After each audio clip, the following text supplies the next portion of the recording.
Hi everyone. I wanted to do a video I've been wanting to do for a while now. I'll just say that.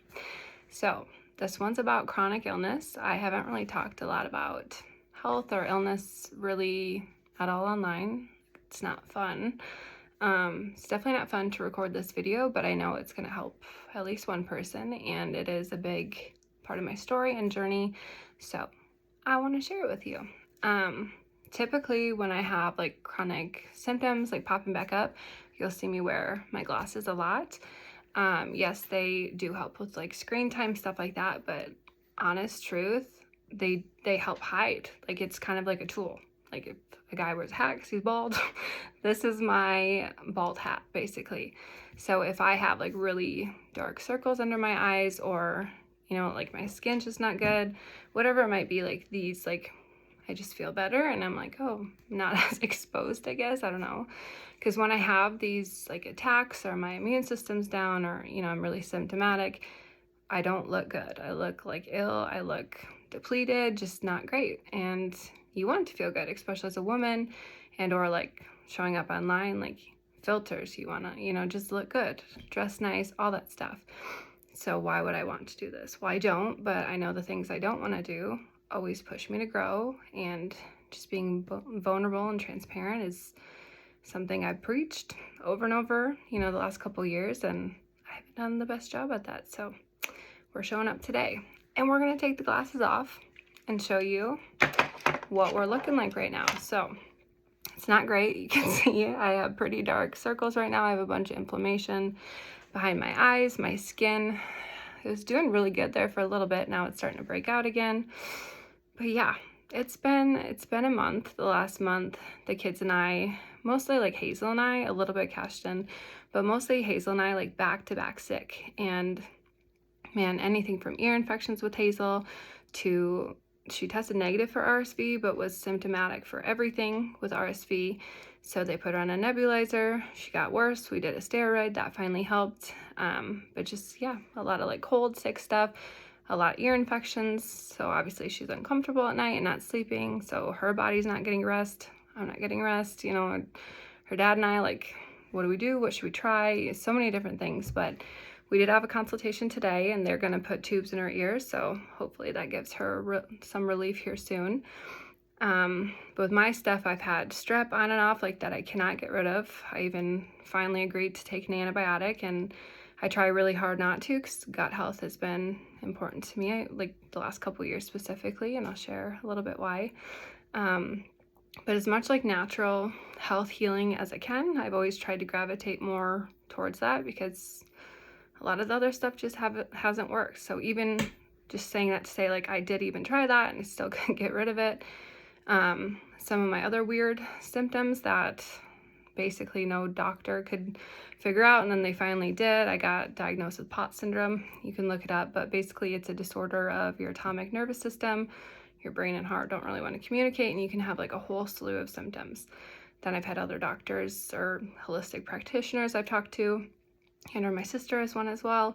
She's been really helpful with like advice, guidance, supplements, herbs to try. Like, I'm telling you, it's taken over a lot of my life, honestly, the last couple years.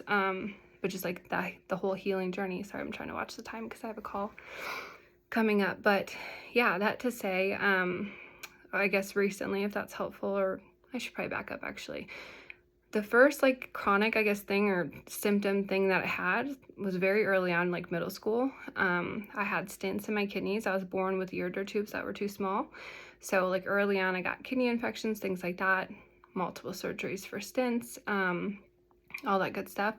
Pretty healthy. Like fast forward then to adult years, I didn't really start getting sick again until after I had Cashton. So now like 4 years ago. That pretty much triggered, I think, a lot of stuff that probably was underlying with low immune system. A lot of you know kind of my story, but my mom did do drugs with me and my siblings. Most of us are relatively normal, or at least, healthy functioning, but healthy in the sense of like smart, articulate, like normal functioning people, as opposed to, you hear a lot of scary stories. Any which way, I just think that manifested a little bit differently with each of us. And my older sister and I specifically, like, we have just so many odd, or like just similar health things. Anyways, that to say, it started with high blood pressure, too high a pulse, like when I'm sleeping. Even I've done so many tests, so many doctors I've seen over the years. The highest, like when I was sleeping, 160 my pulse would go up to. A lot of swelling, edema, nausea, headaches, brain fog, basically you name it for a symptom. A little dark humor here, but like it'd probably be a shorter list of the symptoms I didn't have, quite honestly. And I had some doctors like preach to me about anxiety and like basically like saying it to my head. Okay, and obviously at that time too, I'm like really into breath work and meditation, essential oils, crystals. Like, mental health's not the problem here, sir. Like, we're not gonna get into that, but I kept like pushing. I'm like, I know something's wrong. Like, my whole body was fighting itself. And that specific time, it turned out I needed my gallbladder out. So 3 or so years ago now, maybe 2, I don't know, I got my gallbladder out. So we're an organ down. And even then, like, nobody really talks to you about the importance of like your diet and what you need to eat with XYZ missing, or, you know, like your specifics for like what you need to heal. I just kind of like kept putting up with a lot of the symptoms because it became my new normal and my new baseline. But yeah, wasn't great, and constantly like being tired. That's the other thing, like chronic fatigue on top, obviously, like being a parent or a mom for me specifically. Like, yeah, you're gonna have sleepless nights, but it was not just like sleep deprivation, like your whole body aches. You're just like literally so tired, but you can't be tired because you are either working or doing a business. For me, like both a lot of the times, and like juggling all that stuff. So yeah, that's fun. More recently now, like, okay, I got the POTS diagnosis. I have some testing coming up in a month at Mayo. I've waited so long to get into this program, and the time to work out. 2 different times I was supposed to be like scheduled for it and go to it, but it just didn't work out, and that's okay because timing is what it is. So I'm still gonna go forward with that testing. I've done more research, connected with more people since then, my sister included, and I don't know, it's very clear my immune system is not good. Not good. And when it gets backed up, I get very just like reoccurring symptoms. Like, I'll show you one. So they call this I can't ever pronounce it. Palmer, something with an E. But basically, like, it's like red palms, inflammation. My fingers even like change shape a little bit. It's freaking weird. But when I eat really good and clean, take all my supplements, things like that, this goes down. This even has gone down dramatically from over the weekend. So again, with like this last month, all this back-to-back stuff, like my body just literally cannot keep up with it. Stomach like distension stuff, I eat, and then like immediately it looks like I'm pregnant. Like right now, if I show you, I'm not gonna show you, we're not gonna do that, but if I did, like, it looks like I'm pregnant, and it's insane. And then you feel around, like, what's inflamed? It's my liver. So I don't think I've like liver failure or anything like that, but it's just showing. And if the little bit more I'm learning now, how important your liver is in functioning with things. And obviously if I don't have a gallbladder, it has to compensate and work more. So eating that much better, taking care of myself, again, whatever I'm deficient in, which lately has been like zinc, iron, different things like that. Like a couple weeks ago when I went in for that antibiotic, I was anemic. So, and 2, I'm a little bit now, I can just tell by like the color of my skin and how I feel, like weak and stuff like that. So yeah, but basically that to say, we're going to keep working on healing. It is a journey. Like, one person can tell you something, you can try it, you can implement things. Your body might like it, your body might not. And you just have to be patient. And for those of us who aren't that patient, it's the hardest thing in the world.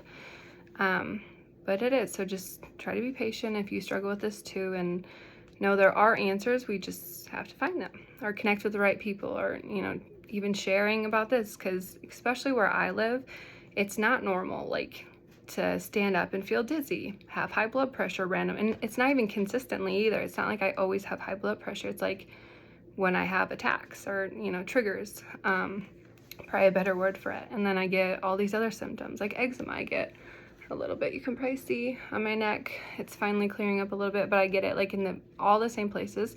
It's always right there on my neck, on this eyelid, once in a while on this one a little bit, the back of my neck, My fingers, my hands, that's actually new as of like this last attack. So like I get it in there, and that's like, it's not great. It's not fun. It's itchy, it's uncomfortable, but it's just showing. And two, your skin obviously is like the biggest organ in your body and like the first line of defense. So if you have like psoriasis, eczema, it's showing you like, hey, there's issues, like your lymph system is like this backed up, blah blah, like look into it, you know. The other things like swollen lymph nodes, that's been for like years now, from my neck like down to my armpits, all these different areas. Yeah, I'm telling you, like, name a symptom. It's probably shorter if like we just don't go through all of them. It's kind of insane, and then you put it all together and it gets overwhelming. So I don't know, but I know I'm gonna keep fighting for my health, for myself and my kids. The other thing, and shoot, I'm over on my call, but this is important, so we're gonna finish this up, post it, and then I'm gonna jump on. The other thing is weight loss. So a lot of people have either close in my life like commented like, you need to eat more, you're too skinny, things like that. Not helpful. It's not on purpose. I eat a lot, I try, and that's the other part of it. It's like unintentional weight. I'm not trying to lose weight. If you saw me years ago, I was always like, I wouldn't say, I was just thicker. Like I was just thicker, healthy, good weight. At a couple times maybe borderline a little bit chunkier, but like underweight, never an issue. I personally never had issues with like eating disorders, things like that, thankfully. It just hasn't been a problem. So it's not on purpose. It's, in my opinion, like my body metabolizing too fast. Like obviously like my high pulses, even when I'm sitting resting, I don't have my pulse ox or my blood pressure cuff here, but I'm guessing just how I feel and like how I can sense like my pulse is way too high. Just sitting at like, just chilling. I'm not anxious right now. I'm just here. Same with blood pressure. So obviously your body's working harder. It's gonna, you know, metabolize stuff a lot faster, all that stuff. So I think that's a big part of it. But as we've kind of been struggling a little bit over here, and the more I keep like reflecting on how this has been a whole journey over the last like couple years, I haven't shared a ton because a lot of times this isn't the type of stuff I want to share, nor do most people. Some people do. Me personally, like I want to put my hat down, like focus on myself, my kids, healing, like what I need to do. And I did do that the last couple weeks. In some ways I'm paying for it, literally. But I know like what we need, and like if we're not sleeping at night, our body needs rest. Like it's not selfish to like lay down and take a nap with them when they're sleeping then. I used to think it was, and I used to like make myself do the dishes or work on XYZ thing. Now I'm like, okay, like we're whooped, and obviously I don't know if we're up 4 or 5 times, whatever it was the night before, like, but we need sleep too. Like that's how our body's going to heal and repair. Anyways, so I did write down a couple of things that came to me as I was like just thinking about everything and reflecting, and I wanted to share them in case someone else is struggling with a chronic illness or whatever that might be. And this honestly doesn't even have to be if you're chronically ill, or I don't even know if, I don't love that term. It's just, I think captures the best in this context. So yeah, here we go. One is listen to your body, or eventually it will make you listen. I think if I probably would have been a little bit more in tuned earlier on, like even before cashed in, like when everything all of a sudden like hit the fan type thing, I know there was like subtle little cues, and at the time I probably just ignored it. So maybe just being a little bit more proactive, understanding more about your body, the human body specifically, like not always just listening to the things we were taught, 'cause there's a ton of stuff that our bodies do, and it's just insane to me. Anyways, like a lot of the knowledge I have now like did not come from anything in school or like what I was taught growing up, things like that, because it's just things we don't talk about. It's just, I don't know how else to put that, but yeah, like for example, that strep, that we all have strep in our bodies, I didn't know that until like this last month. I just thought like if you got strep, it was like an infection that you got and that was it. I didn't know we all had strep in our bodies. Just weird random things like that. So I think that'll help. And then not ignoring the signs, especially when you do start to be a little bit more symptomatic. Because again, like our bodies are so smart, and if we don't listen, I am living, breathing case study of that. Like it's gonna make you, my gallbladder out, like those, like I can go back and pinpoint very specific times where I'm like, oh, yep, it had enough. It said like no more. So that's one.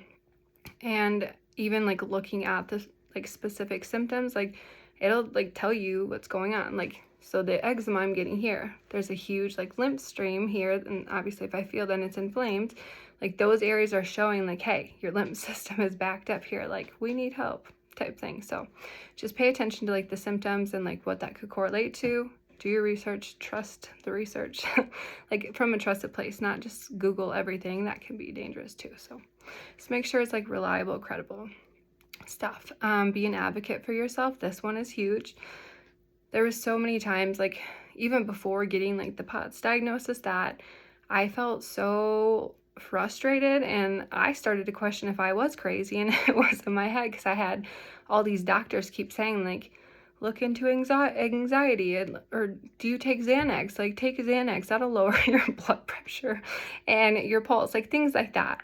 And I could tell I'm like toxic. What do you mean? There's stuff I can just, that was when, and I like intuitively knew like I need to get to someone who's gonna listen, because I'm gonna die. Like that, I'm not even being dramatic.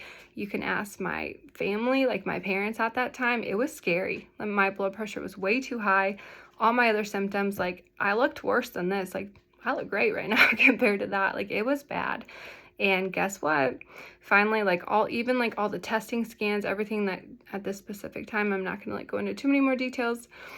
Not because I don't want to, I just don't want to go down that rabbit hole. And anyways, but I sent it to another trusted at the time doctor, and I do trust him, but I don't see him anymore. But I sent it for basically like a second opinion approval. I'm like, here's what's going on. Like this was another doctor trying to like work on my case, figure out, and he was kind of known for finding, I guess, weird diseases or, you know, conditions going on that most doctors may like put aside type thing. Anyways, he was looking at him and he said, they didn't say anything about you having gallstones. And I said, no, like, nope, that wasn't talked about at all. Like basically told me it was all in my head and I was fine. And he said, you like need to get your gallbladder out. I'm pretty sure you need to get it out. There's blah, blah, blah. Like he looked into it. He's like, I'm gonna refer you to another person. So he did. I met with that doctor, and that doctor said, basically, I don't know, there's like 7 or 8 huge gallstones, not even just like small ones my body could pass. And one specifically, I think it was called the bile duct. I don't know, like right now without going back to like read all those reports, but I believe it was the bile duct. Like he said it was like dangerously close to whatever that was. And like if that didn't get taken out and it did move over, I could become septic. Like it's very dangerous. Basically, like it needed to come out. So then like that same week, they got me in for surgery, got it out. That's that. Okay, so backing up to the advocate part, if I would have listened to those couple ones or that one at the time, like I very well could have went septic and died. Like that's not being dramatic. And aside from literally feeling like I was dying, like being told that, and then like I just continued to like fight for myself. I'm like, no, like maybe I am crazy, but I also know like I'm not making this up. And like I felt defeated and frustrated. And I remember like even like my mom like taking me back from the emergency room, and I just like looked, oh, I don't want to cry. I remember looking out like the window and just saying like, I don't want to live like this anymore. Like they keep saying there's nothing wrong with me. I know there's something wrong with me. And it was just really hard. And she was crying. She's like, I don't know what to do to help you anymore. And I said, I know you're trying. And I just like was I just remember feeling like so sad. And Cashman was like 1, maybe almost 1.5 at the time. And yeah, I get back, my dad was here like watching him, and he's like gave me a hug. He's like, it's gonna be okay. And I just remember thinking like, I don't think it is. Like I don't feel like it's gonna be okay. Like I know there's something really wrong and nobody will listen. And then the next day, like finally, like the other doctor said, yeah, like you need that out. And then anyway, so if I had the probably most important message in this is like, do not like, yes, listen to experts or some experts. Sorry, that was kind of snotty. I mean, yes, listen, but also like follow your intuition. Like, you know, you are the only person who knows your body and your stuff. Like you just listen to yourself. And if you disagree, like you don't have to be rude about it, but just find another opinion, get another second set of eyes. Like if you just know there's something wrong and you need help, or you're not getting the help like you're asking for, keep fighting for yourself, because unfortunately, probably no one else will. Like you need to be an advocate and stand up for yourself. So, and rant on that one. I do have a couple more actually, but I will try to wrap this up. research. So again, like it is so easy to go down rabbit holes and get your mind going crazy. Like, try not to do that. Not that I can tell you honestly that I don't do that probably a lot more than I should, but I do try, like, especially now, to like, one, look at, what's going on, what's like reoccurring things, or what keeps popping up that has frequencies, patterns that I can identify, so I keep track of that stuff. And then that, like, a lot of times with food, I can tell, like, oh, my body didn't like that, or this was a stressor, this happened type thing. Sleep, that's a big one too, so.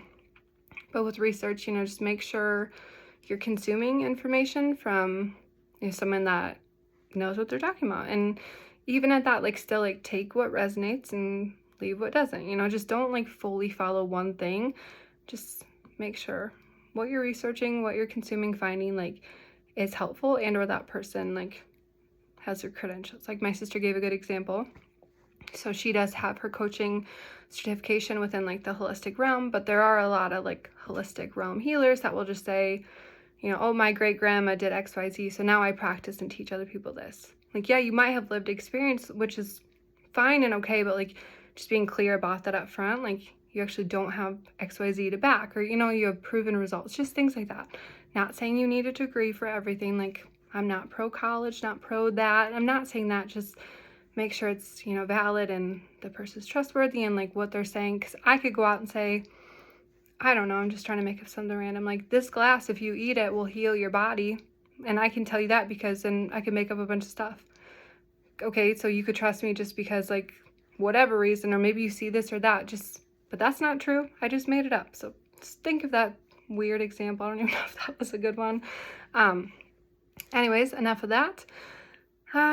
Deficiencies, like, that's been a big one for me, is finding like, what is my body like deficient in, and what can I do to help it not be deficient. Obviously, like, optimal, a lot of it has been supplements. Our food, I'm not going to get into a whole tangent. Sorry, my phone told me it was dying.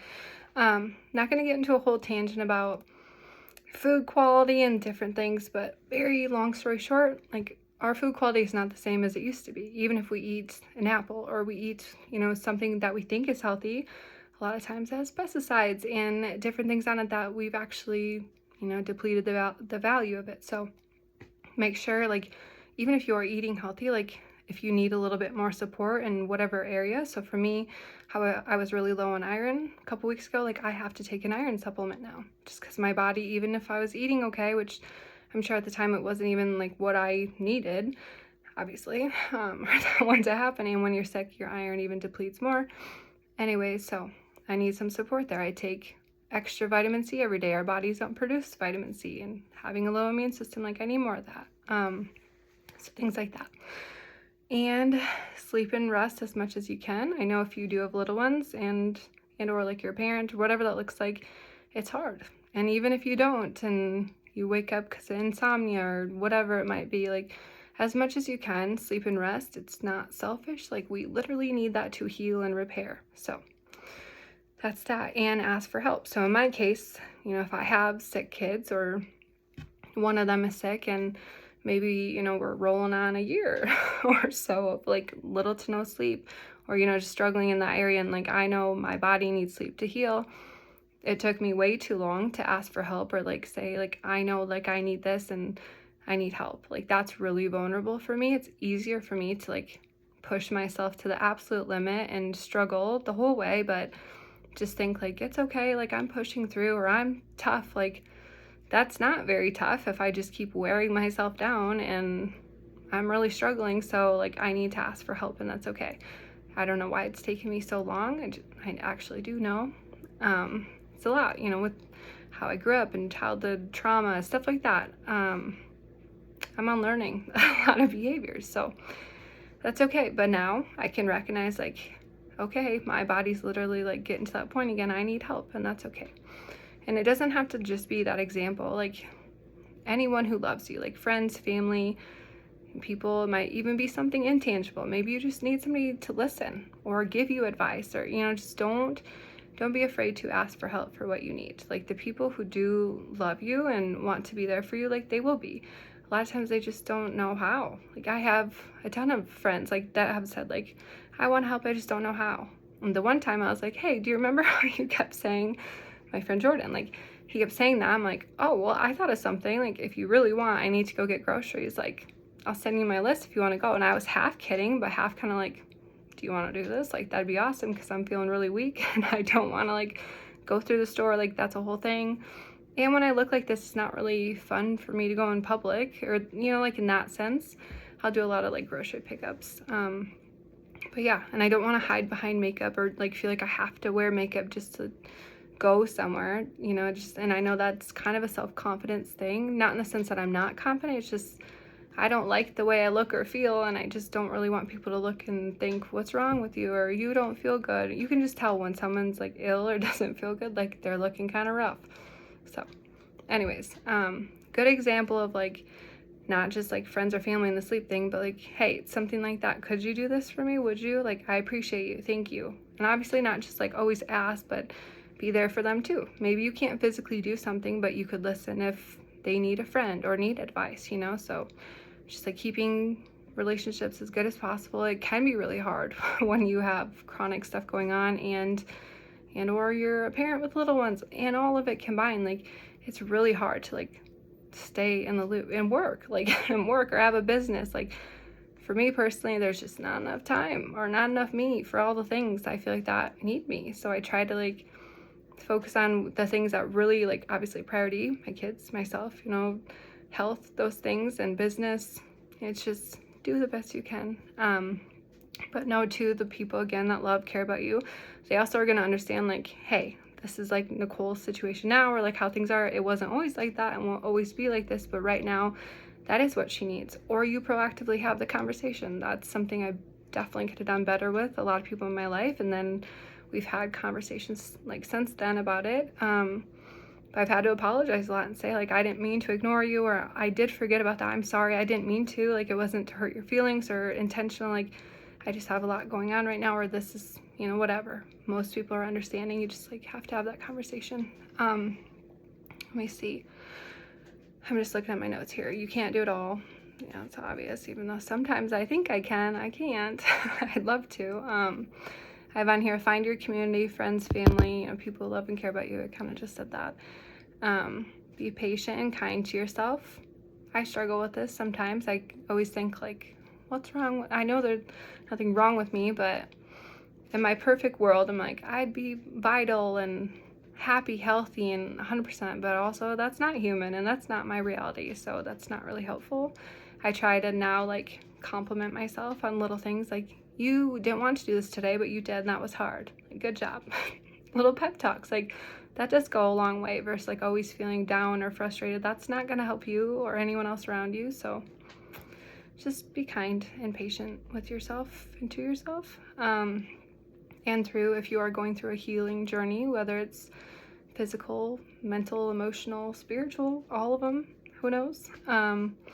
It is a journey for a reason. It's not, as my sister reminds me, it's not a quick fix. Even if you switch something in your diet for a week or two and you're not seeing like super immediate results, or maybe just a tiny bit, like it does take time. And if you have chronic things going on, like you're undoing a lot of, you know, things that needed to be undone for a while. So you just have to let your body catch up to that too. Last thing I have on here is healing is a journey and hard but absolutely possible. Amen to that. Amen. Lastly, I got recommended this documentary. It's called Heal. Look it up. If health or anything really, like health, spirituality, like body, food, all the things, if any of that interests you, or even like a slight bit, you need to watch this. I watched it and I was like, oh my God, like, yes, I've never felt more understood, like that I wasn't really alone. 'Cause I don't see a ton of, I guess it's probably just like my network or people that, you know, I follow, like there's not a ton of people I feel like me with my story or my symptoms, my journey. And then I saw all these people like putting all these different pieces together, and like mind, body, spirit, you know, all the different things. I'm like, oh my gosh, yeah. So anyways, if nothing else, it just was really fascinating. So I would recommend that if any of this resonates or you want to hear more about that type of stuff. But yeah, I've watched it twice now, so that tells you something. Now I'm 21 minutes over for that call. It was like I was supposed to be an attendee. So I'm gonna go be an attendee and a learner and listen and hopefully get this uploaded in the next few minutes. But this was longer than I anticipated, and I should know better by now. Most of the time I say a quick update or a quick something, and I'm not always like super quick with stuff, but it's thoughtful, and a lot of times that tells me like I had more to say, and that's okay. Hopefully a good thing. So I'm gonna end this now. Take care of yourself, be kind to yourself, be patient, and that's all. Bye.